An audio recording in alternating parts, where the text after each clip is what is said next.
En el verano del año 711 d.C., el reino visigodo de Hispania se encontraba al borde de la disolución, aunque pocos de sus nobles comprendían plenamente el peligro. Durante casi 3 siglos, los visigodos habían gobernado la mayor parte de la península ibérica como herederos de Roma, heredando instituciones romanas mientras luchaban por mantener la unidad entre una aristocracia dividida y conflictiva. El reino no tenía un sistema estable de sucesión. Los reyes eran elegidos por nobles y obispos, y cada muerte real conllevaba el riesgo de una guerra civil. Fue esta fragilidad interna, más que cualquier fuerza extranjera abrumadora, la que preparó el escenario para la inminente batalla de Guadalete. Cuando el rey visigodo Rodrigo cabalgó hacia el sur al frente de su hueste, creía que marchaba para sofocar una simple incursión. Lo que él y sus hombres no sabían era que lo que les aguardaba cambiaría el curso mismo de la historia de la península ibérica durante siglos.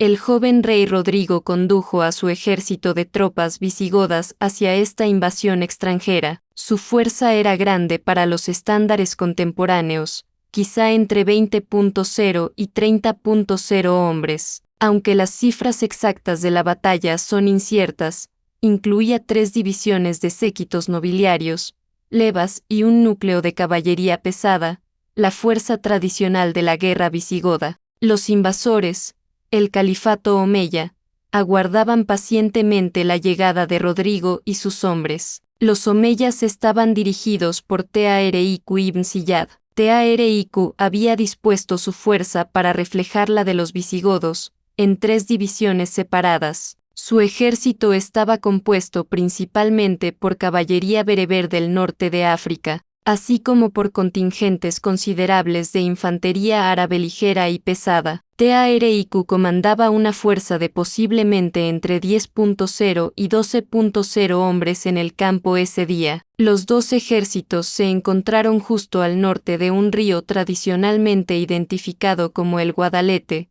aunque su ubicación exacta sigue siendo objeto de debate entre los historiadores. Algunos estudiosos favorecen el río Barbate o el área de la laguna de la Janda en la actual Andalucía. Aunque los omeyas invasores eran inferiores en número, sus hombres estaban unidos por un propósito común. Estaban ligados por la disciplina y confiados por la certeza de que Dios favorecía su causa. Los hombres de Tariq también eran veteranos endurecidos por años de guerra en el desierto, mientras que la mayoría de las tropas visigodas, principalmente la infantería, eran levas recientemente reunidas con poca o ninguna experiencia en combate. La batalla comenzó en una tarde de finales de julio. Tariq ordenó a su caballería bereber avanzar para hostigar las líneas visigodas. La caballería bereber era ligera, extremadamente móvil y acostumbrada a maniobras rápidas y ataques feroces.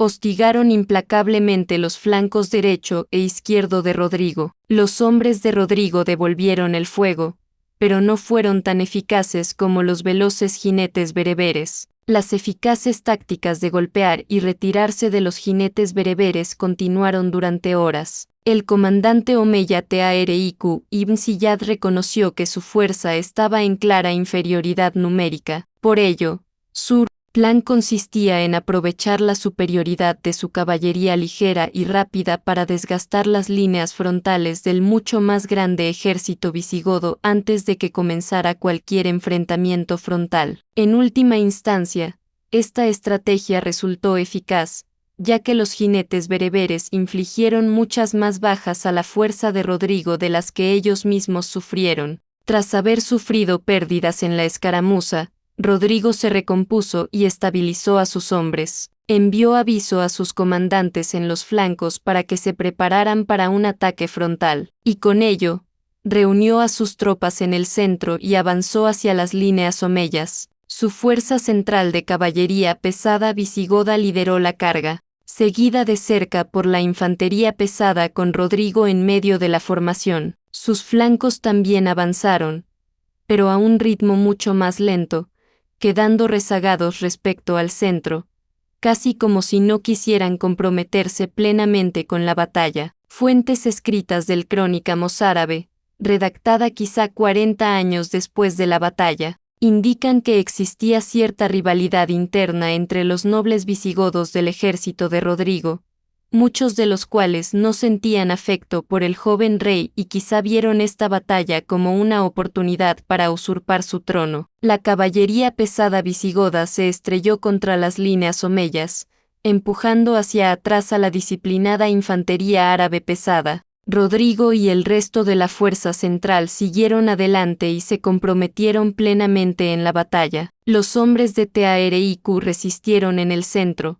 pero estaban enormemente superados en número, tanto que no se esperaba que pudieran mantener su posición por mucho tiempo. Con una ejecución casi perfecta, la caballería e infantería bereber de los flancos avanzaron al unísono. Observaron una fuerza visigoda vacilante en los flancos que no estaba dispuesta a comprometerse en el combate. Los bereberes no perdieron tiempo y se lanzaron rápidamente sobre la debilidad evidente. Tanto el flanco derecho como el izquierdo omeya avanzaron en masa y penetraron profundamente en los flancos de las líneas visigodas. En este punto de la batalla, el centro visigodo estaba completamente comprometido con el centro omeya. Continuaron avanzando, ganando terreno frente al contingente de Tariq. Rodrigo y sus hombres parecían completamente ajenos a lo que estaba ocurriendo en sus flancos. O bien los comandantes visigodos perdieron la cohesión de sus fuerzas, o quizá este fue su plan desde el principio. En cualquier caso,